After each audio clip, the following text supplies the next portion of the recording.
Everybody should draw a picture of the brain that looks like that. Where'd it go?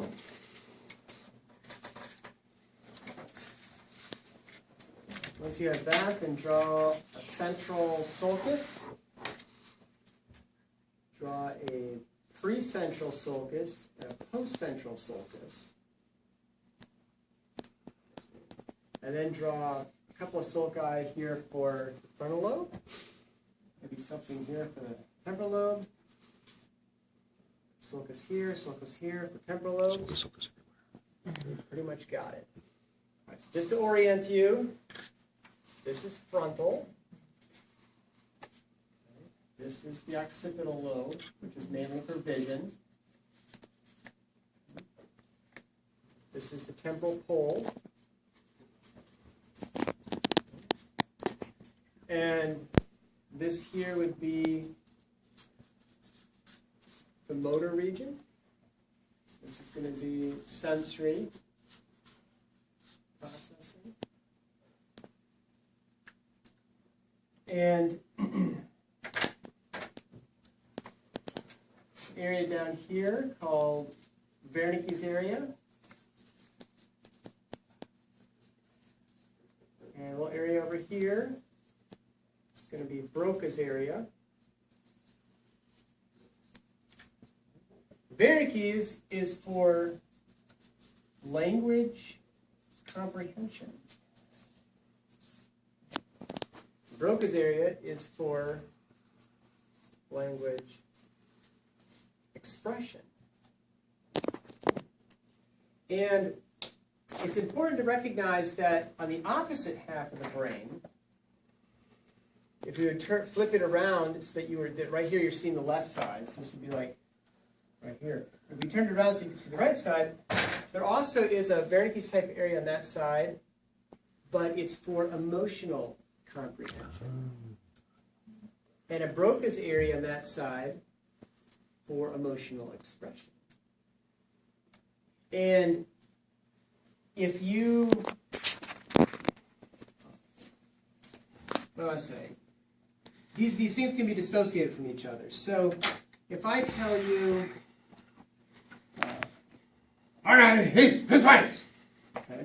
I haven't used any words. I haven't used really my left hemisphere to express anything in words, but I've gotten the message across pretty effectively. I'm a little bit upset. Something's upset. Or if I say, you're like, oh, you really care about this person. Right? And your ability to interpret that is also dependent on that system. Okay? Now, another component of this that's really important is if we do, and this is the left, this is the right. Okay? The right hemisphere tends to be associated quite a bit with processing anxiety. The left side more with calm and being at peace. So now you've got a sense of the overall picture of some things that are really important for how we interact with each other. Now, there's another component to the brain that is absolutely critical to the issues and problems that kids with trauma have had. And that is this little area here, which is called the amygdala. Mm-hmm. The amygdala processes information from all over the brain, every sensory system, and assesses whether there is threat. So if I go like this, the next time I go, okay, you realize I'm not going to do it. But trust is established. Slap you, and then I went like this, pretty soon you'd have a conditioned response with almost the first or second time, like, I better move out of the way. And it picks up information on a subliminal level. And we know this from people who are, say, into the martial arts, or do boxing, or do any type of sport where you have to have very quick reaction time, right? So if You watch the boxer, and he's about to get, and the other boxer says, is going to come with a punch, and I say, he's coming with a punch, I better duck and do a jab, I've just gotten knocked out. So it has to be like this. Really smooth and fast without even thinking, right? And that takes training. Very similar to the kind of training we were talking about earlier for therapeutic skills. You practice therapeutic skills until it happens just like that on a moment's notice. This amygdaloid potential for conditioning is essential to our survival. It's what enables us within really short moments of time, within very few trials, to know that something is going to be bad for us. You hear a buzzing sound and you're like, oh, that's an electric shock coming. Or you touch something hot and boom, you immediately move backward. And the next time you see, you hear that sound, it's, oh, that means it's on. I better not touch that. And there was an example I heard of this from a reporter who had been embedded in an infantry unit in Vietnam, who was having to run across the fields and do everything that the infantry did. And they came under intense fire. And he had been a football player, I think a running back or something like, or a receiver, something in that category. And he found himself using his football moves on the field without knowing why. So he'd be running along and go, whoa, I better turn and move. And the first few times he did it, it's like, why did I do that? And then, as he thought about it, he realized that when this was happening, usually something would blow up where he had been. That doing that move had saved his life. Which meant that his mind, his sensory systems were picking up information subliminally and causing him to react without having to think. And this would save his life on a number of occasions. The problem with the amygdala, and the amygdala is tied in part to memory systems. This would represent the hippocampus. The amygdala sends signals over to other areas of the brain. And these areas send signals up to the frontal lobes. And then the frontal lobes send signals back to the amygdala. Now, frontal lobes, who knows what the frontal lobes do? You guys, some people know, so the frontal lobes do. The frontal lobes are important for things like planning, organization, deductive reasoning, impulse control, social reasoning, changing mental set,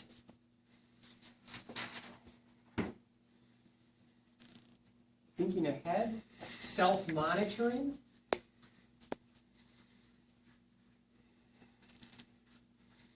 and part of how they do that, this one part of how they do that, is they can put the damper on what's happening with the amygdala.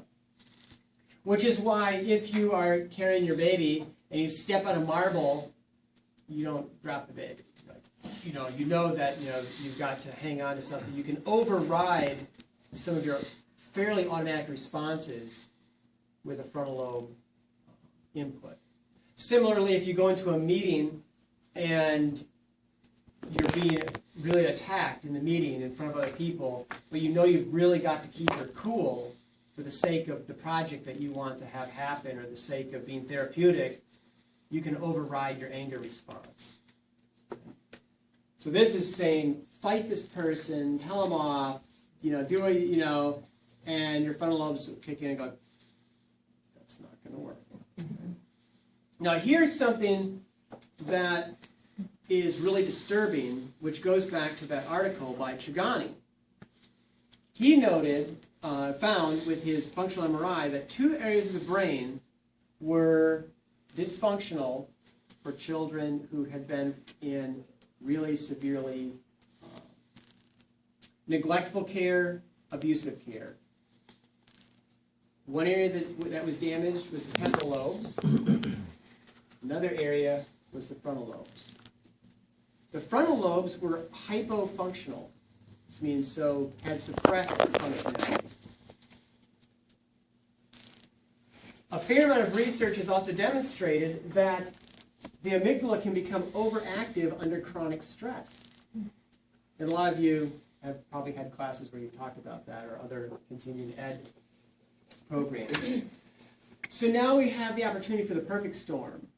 Child with chronic stress who has been abused or hurt and is in constant danger. So this child is on the lookout. It's the hyperactivity response. In all ways, even if they're not looking hyper responsive, they are on alert for where the danger is coming from. And danger might even be being nurtured, being picked up or held could be perceived as danger. They might want that touch, but the last person who did that burned the child or hurt them in some way. Okay? So this becomes active. They go into anxiety and then escalates to fear and rage. And there is the absence of the frontal lobe development and functionality to put a suppression in place. And even if they know the skills, so they go to some behavior therapy and get some training in deep breathing, heart regulation, in the moment of intensity, the frontal lobes, which are supposed to say, wait a minute, this is your opportunity to use your skills, doesn't happen. There's an override and the skills don't get used. This can be really helpful when you're talking to parents to give them a sense of what's going on with their child. Because parents think of this behavior, this impulsive behavior, the tantrum behavior, the angry behavior, the reaction, touch me on the shoulder. Ouch! Stop doing that. That kind of reaction as something that's very willful, sort of a morally obstinate, defiant kind of response. When really it's being driven by these underlying neurological systems that they have really minimal control over. And part of our job as therapists is to help them with that control.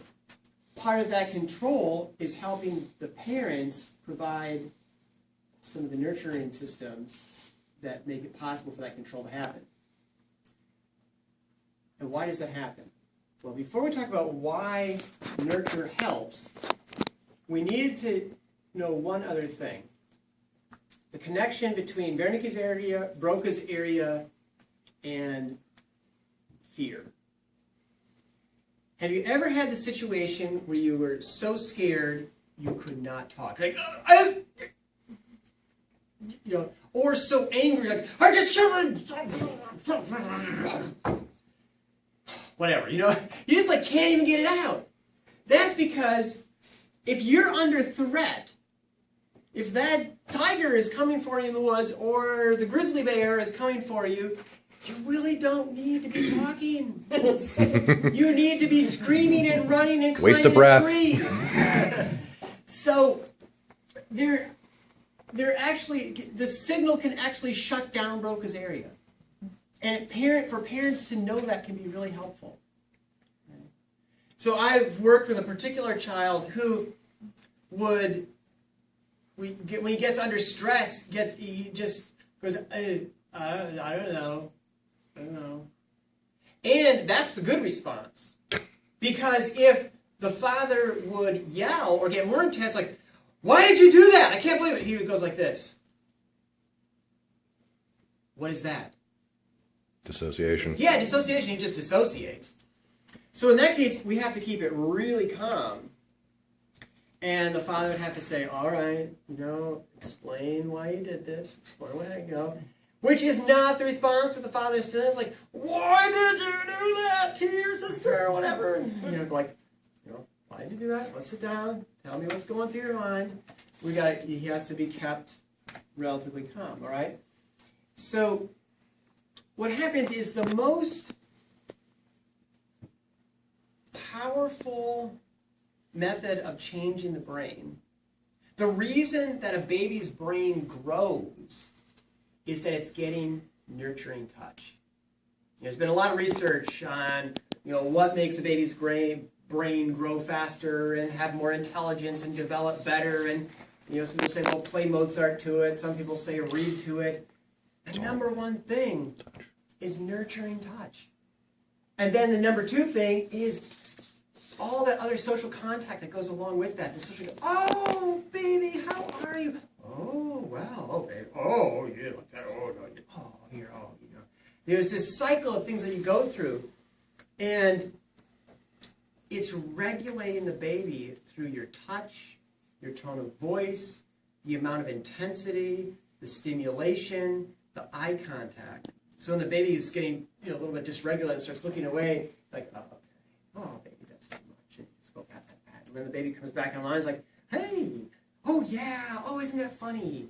And whatever you say doesn't matter. You can say, oh, I hate you, baby. You're not a little baby. It just doesn't matter. It's all about the nonverbal tone and interaction that's regulating the baby, and that is causing the brain to develop and grow, and that is the beginning of social interaction, right? Which a lot of kids that have come from an orphanage or a really neglectful situation of some type, they've missed it all. They're lucky to be alive.